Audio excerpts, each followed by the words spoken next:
भोजपुरी के सुपरस्टार पवन सिंह को जितना अनुभव गायकी और एक्टिंग के 25 साल के करियर में नहीं मिला, उससे ज्यादा अनुभव मात्र 2 महीने में मिल गया।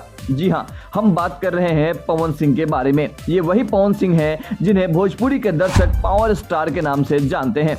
इनका एक डायलॉग बहुत फेमस हुआ था कि पावर एहिजा से शुरू होला और एहिजा खत्म होला। पर इस बार के चुनाव में पावर भीड़ में तो दिखी, पर वोट में तब्दील नहीं हो पाई। बात शुरुआत से करते हैं। ये सभी जानते हैं कि भोजपुरी में पवन सिंह का क्या रुतबा है, कितने संघर्षों से ये इस ऊंचाई तक पहुंचे हैं। पर राजनीति की पहली परीक्षा इन्होंने पहली बार दी और मूल रूप से परीक्षा फेल कर गए। हालांकि राजनीति की पढ़ाई कई सालों से बीजेपी के स्कूल में कर रहे थे, पर अंत में बीजेपी ने इन्हें अपने स्कूल से परीक्षा देने की अनुमति नहीं दी। यानी बीजेपी ने इन्हें परीक्षा से ठीक पहले स्कूल से बाहर का रास्ता दिखा दिया। पवन सिंह को भरोसा ही नहीं हो रहा था कि जिस स्कूल के वो 10 साल अच्छे विद्यार्थी रहे, वहां से उन्हें कोई बाहर का रास्ता कैसे दिखा सकता है। हालांकि पवन सिंह चाहते थे कि उन्हें बीजेपी के आरा स्कूल यानी कि आरा लोकसभा से परीक्षा देने दिया जाए, पर ऐसा इसलिए नहीं हुआ क्योंकि वहां आरा में पहले से ही मूल रूप से जमुई के रहने वाले विद्यार्थी आर.के. सिंह बीजेपी आरा स्कूल के अच्छे विद्यार्थी में गिने जा रहे थे और 2 बार यानी 2014 और 2019 की परीक्षा भी पास कर चुके थे। बस आर.के. सिंह जैसे विद्यार्थी की वजह से पवन सिंह, जो कि स्थानीय विद्यार्थी थे, उन्हें मौका नहीं मिला। तब जाकर उन्होंने बिहार के काराकाट सीट से 2024 का लोकसभा चुनाव लड़ने का फैसला किया।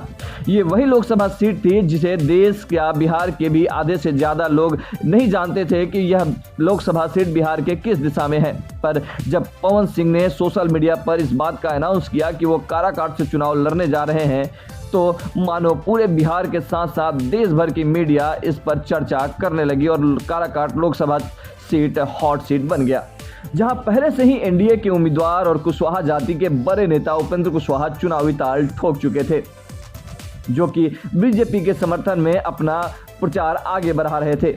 पवन सिंह के वहां चुनाव लड़ने की खबर ने उपेंद्र कुशवाहा की टेंशन बढ़ा दी, क्योंकि काराकाट में कुशवाहा के साथ साथ राजपूत वोटरों की संख्या अच्छी खासी थी, जो मूल रूप से एनडीए के वोटर हैं। और उपेंद्र कुशवाहा को इस बात का डर था कि अगर राजपूत वोटर पवन सिंह के साथ चले गए तो यहां उनकी हार निश्चित हो जाएगी, क्योंकि पवन सिंह भी राजपूत जाति से ही हैं। चुनाव के तारीख जैसे जैसे नजदीक आते गए, वैसे वैसे काराकाट का तापमान सूर्य की गर्मी के साथ साथ बढ़ता गया। धीरे धीरे पवन सिंह के साथ भोजपुरी जगत के सभी छोटे बड़े कलाकार काराकाट का मनोरंजन करने के साथ साथ पवन सिंह के पक्ष में वोट मांगने लगे।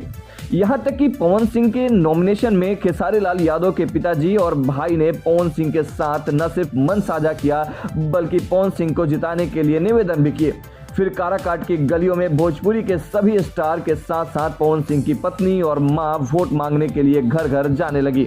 इसी बीच उपेंद्र कुशवाहा के पक्ष में एनडीए की तरफ से हेलीकॉप्टर की गड़गड़ाहट सुनाई देने लगी। एनडीए के तमाम बड़े नेता, साथ साथ देश के प्रधानमंत्री नरेंद्र मोदी की भी सभा काराकाट में हुई। उपेंद्र कुशवाहा की तरफ से हो रहे हेलीकॉप्टर की गड़गड़ाहट का सामना करने के लिए पवन सिंह भी हेलीकॉप्टर से अपने स्टार प्रचारक खेसारी लाल यादव के साथ सभा की, जिसमें खूब भीड़ हुई।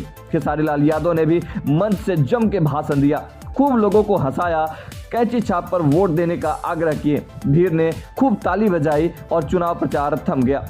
काराकाट के राजपूत पवन सिंह की तरफ गोलबंद हो रहे थे और साथ ही पवन सिंह के स्टार होने का फायदा भी दूसरी जातियों में उन्हें मिलने के आसार बन रहे थे। यानी लगभग एनडीए का वोट 2 भागों में मन ही मन बढ़ चुका था, जिसका पूरा लाभ इंडिया गठबंधन के प्रत्याशी राजा राम सिंह को मिल रहा था। चुनाव के बाद जब नतीजे आए तो पवन सिंह 2 नंबर पर और उपेंद्र कुशवाहा 3 नंबर पर नजर आए और वहां से जीत हुई राजा राम सिंह की। ये वही राजा राम सिंह है जो कई बार चुनाव लड़ने के बावजूद भी कभी जीत नहीं पाए थे, लेकिन इस बार मजबूती से पवन सिंह का चुनाव वहां लड़ना उनके लिए फायदे का सौदा हो गया और फिर वो वहां से अगले 5 साल के लिए सांसद बन गए और एनडीए की 1 सीट उपेंद्र कुशवाहा के रूप में कम हो गई। ये थी मुख्य वजह कि कैसे काराकाट में चुनाव हुआ और किस तरीके से वहां पे एनडीए की 1 सीट कम हुई, यानी कि उपेंद्र कुशवाहा हारे और किस तरीके से पवन सिंह वहां दूसरे स्थान पर रहे। ये बात तो तय हो गया कि पवन सिंह को जितना वोट मिला वो सभी वोट उन्हें एक नेता के रूप में स्थापित जरूर कर दिया, क्योंकि निर्दलीय उम्मीदवार होने के बाद भी अगर 2 लाख से ज्यादा वोट उन्होंने अपने निजी तौर पर लेकर आए तो कहीं ना कहीं आगे का भविष्य उनके लिए उज्जवल दिख रहा है। और काराकाट की जनता से अगर वो जुड़े रहे तो फिर आने वाले दिनों में ये देखने को मिल सकता है कि पवन सिंह को वहां से बीजेपी या कोई दूसरी अन्य पार्टियां उनको टिकट देकर उन्हें संसद भेज सकती है। तो आपको ये वीडियो कैसे लगी आप हमें कमेंट बॉक्स में लिखकर जरूर बताएं, और अगर अभी तक आपने हमारे चैनल को सब्सक्राइब नहीं किया है तो सब्सक्राइब कर लें, और अगर आपको ये वीडियो अच्छी लगी तो हम शेयर करना बिल्कुल ना भूलें। धन्यवाद।